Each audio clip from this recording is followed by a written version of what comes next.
Born in Greenville, North Carolina, Caroline Shaw began playing the violin at the age of 2, has been composing since she was young, and began singing in college. She is now a New York-based vocalist, violinist, composer, and producer, and she is the youngest recipient of the Pulitzer Prize in Music for Partita for 8 Voices, sung by Roomful of Teeth. She has produced for Kanye West, Rosalia, Woodkid, and Nas, and has written over 100 works in the last decade for Anne Sophie von Otter, Devon Tynes, Yo-Yo Ma, Renee Fleming, Dawn Upshaw, the Los Angeles Philharmonic, and countless others.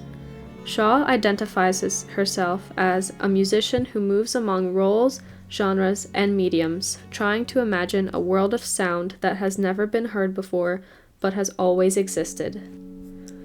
One may consider that sound that has never been heard before, but has always existed, may be partially a result of musical borrowing, which has played a core role in music from before the emergence of the mass cycle to today's hip-hop, film music, and more. I spoke with Rutgers doctorate degree recipient John Wilson about his dissertation, Musical Borrowing in the Works of Caroline Shaw, and specifically about Shaw's work for voices and strings, To the Hands. To the Hands was commissioned by Donald Nally, the artistic director of The Crossing, as part of the 7 Responses project. This project had 7 composers create 15-minute works responding to Baroque composer Diederik Buxtehude's Membra Jesu Nostri, a cycle of 7 cantatas written in 1680. Each cantata corresponds to a part of Christ's body on the cross, and Shaw was commissioned to respond to Ad Manus, the cantata addressing the hands of Jesus, which has been playing in the background. Her use of musical borrowing in To the Hands recontextualizes Buxtehude's Ad Manus and opens up new interpretations of the meaning of hands from both biblical and secular contexts. I think it's fascinating to do a little compare and contrast with Shaw's work and the original Buxtehude and just see how the structure of Ad Manus impacted her composition. And I find it seems that so many of her pieces, I don't know, I feel like I'm being invited into her thought process, or I'm being she's sort of holding your hand and taking you through her experience of remembering something. And I think that's so cool. And so looking at that in a direct way, and again, the compare and contrast can be quite cool. I think there's this neat, the piece starts off quite close to the Buxtehude, and then it gets gradually more distant, and then it comes back. And so that's, you can explain that in a sentence, but I think the journey of actually going through that and really living with what the artistic implications of something like that is pretty cool and pretty exciting. Dr. Wilson mentions how To the Hands begins closely intertwined with Ad Manus, then slowly becomes more distant until it finally returns. His dissertation includes an example illustrating this process through the context of both pieces' forms. Example 5.2 lists the text sources for the libretto of Ad Manus, and example 5.3 lists the text and musical quotation sources for To the Hands. Both examples show new material in the respective 3rd, 4th, and 5th movements, sandwiched between short biblical verses in their respective 2nd and 6th movements. Just as Buxtehude frames the texts from the Rhythmica Oratorio with short excerpted biblical verses, which is a reversal of standard practice, Shaw recontextualizes borrowed material from Buxtehude with the inclusion of brand new material in the middle of her piece that changes the meanings of the original biblical texts referenced in movements 2 and 6. This process of using and manipulating older works to bend them for expressive purposes is called a misreading by musicologist Joseph Nathan Strauss. Listen to Movement 2, called In Medio, and note similarities and differences to Buxtehude's Ad Manus we heard earlier.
Shaw's work is stunning in its Baroque harmonies and quoted material melded with contemporary timbres and extended techniques.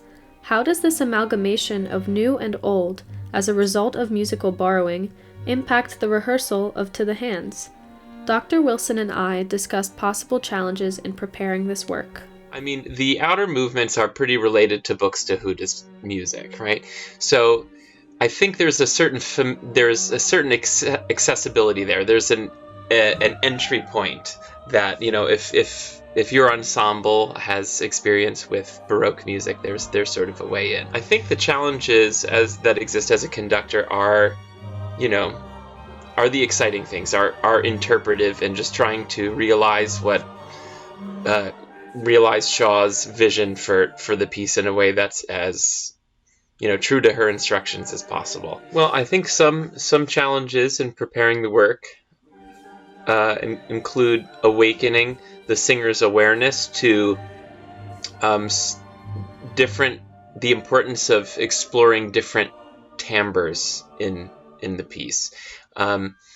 We are very accustomed to, playing with dynamic things, changing vowels and unifying our vowels and things like that.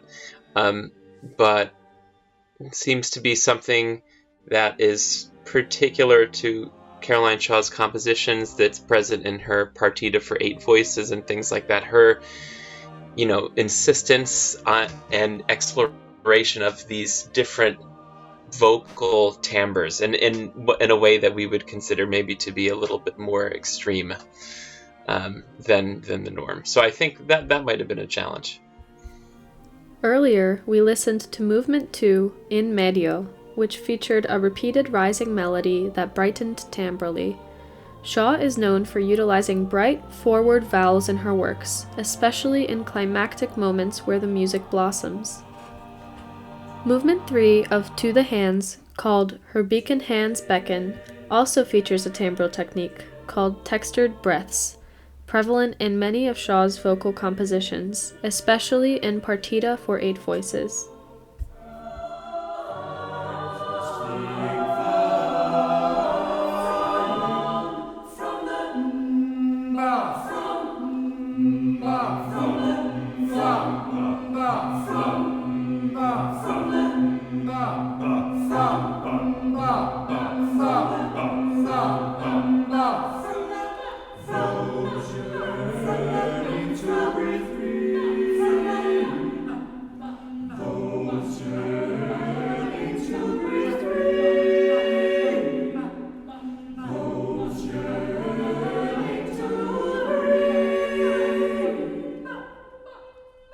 Another challenge in preparing To the Hands lies within the 5th movement, Litany of the Displaced. Well, I think one of the big challenges is the 5th movement, which is mostly speaking, but it's challenging. I think the actual way it's notated, there's a little bit of a learning curve with that.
As you can see, aligning spoken words with a rapidly arpeggiating string ostinato can be quite a challenge, especially when the texture thickens throughout the chorus. I included longer portions of this movement for 2 reasons. 1, because it marks the farthest departure from Buxtehude's Ad Manus, and 2, because although it is spoken word, for some it is arguably the most emotional and deeply chilling movement of the work, especially when realizing that the numbers are global figures of internally displaced persons by country. The Syrian refugee crisis was occurring as Shaw was working on To the Hands, and she used this composition as a commentary on that traumatic event. Well, so the context for the commission of To the Hands was that she was approached by Donald Nally, who is the director of The Crossing, who developed this project called the Seven Responses Project, where different composers, 7 composers, were asked to respond to a different cantata. That's of Buxtehude's Membra Jesu Nostri. This piece of this set of 7 cantatas, each of which were written to a different part of Christ's body on the cross. And it was an incredibly interesting assemblage of different composers from different places and from different backgrounds. So when this all came about in 2016, the Syrian refugee crisis that occurred as a result of the civil war in the country was front and center in the news and in lots of people's consciousness. This all, I guess, sort of came together with Shaw being connected to Ad Manus, the Buxtehude movement about the hands, this commission, and this, the worst, refugee crisis of the 21st century. So all of that seems to be, combining, and there's in her consciousness, which resulted in this work that we're talking about. So it deals directly with the Syrian refugee crisis and challenges performers and listeners to think about how the impact that we as individuals have on other people in its most simplistic way, right? So, do we choose to extend a hand in offering to help lift somebody up, or is it, or is the image of a hand something else? Is it something that's oppressive? And I think that's such a fascinating rumination about that image of a hand. I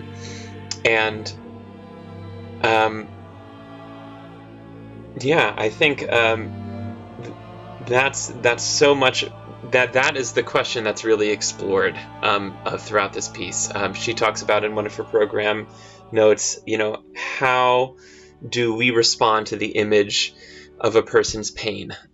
And then additionally, she adds, how do we respond to another composer, a composer's work that's confronting the same question? Shaw's musical output is often linked to political themes, and To the Hands is no exception. Delving into her body of compositions can provide insight into music as political commentary, as well as music as service, which is a direction that many contemporary composers are moving towards today. To culminate this documentary, Wilson sums up the story of To the Hands and how Shaw's compositional methods merge into a musically striking and meaningful work as a whole. When you sit with a work for a little bit and you're studying it to prepare it or to perform it, these things just jump out from movement to movement. I think the Buxtehude piece on which she modeled her work, Ad Manus, is just such a completely gorgeous music. It's absolutely luscious and really, really striking, and it's unique and I think groundbreaking in its approach to text in that time, taking this tiny little biblical verse, "What is this wound in the midst of your hands?" and using that as an opening and closing vocal concerto in this movement. Totally bizarre. And to have in the middle poetic text is like complete flip around of what you would expect from music of this time. The music that she was working with is so compelling.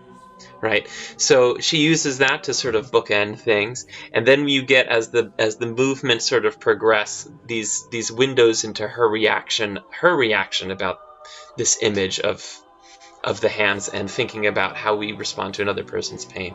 The use of the Emma Lazarus text in the third movement, which is written at the base of the Statue of Liberty, is so amazing. It's such a beautifully conceived idea and realized idea. I think it speaks explicitly to the refugee crisis that she's responding to, and then she feels free again to magnify certain images of the text, which is so cool. The fourth movement is so fascinating. This is this one all of a sudden feels like a movie scene. I think she also describes it as that, and it becomes this. It becomes more personal. The third movement being this broader discussion about, again, the Statue of Liberty image, and then moving towards somebody who's an individual whose life has been directly impacted by the Syrian refugee crisis. The end of that movement I find so interesting and so fascinating, and to be such a little gem in the movement and in the piece overall. She ends by reiterating this text from another one of Buxtehude's cantatas, the one that follows Ad Manus, and she segments. There's just a little segment of text in Caverna, which it comes from. The actual line it comes from talks about, is from the Song of Solomon, right? The Song of Songs, and it's a little line talking about your loved one being in the cleft of the rock, which is supposed to be the safe haven. And so we're talking about really challenging, very heavy, very tragic loss, and then we have this also very challenging image of an old woman wondering about people that she's left, and then we're left with this beautiful, almost hymn-like meditation on this idea of these people are safe somewhere, wherever that may be, if it's on this plane of existence or the next. So I think that's kind of magical. And beliefs, I think one of the most striking movements is the fifth movement, which you mentioned before, and this just cold delivery of numbers of people who left everything they had because they want to survive. I mean, it's just absolutely staggering. And the final movement, the sixth movement, as you mentioned, that is a misreading. Joseph Strauss would call this a misreading, which just simply means when a composer is able to take pre-existent music and recontextualize it for their own artistic purposes. So then it becomes this sort of beautiful, culminating, I think very positive ending that we're choosing to support people that are experiencing strife.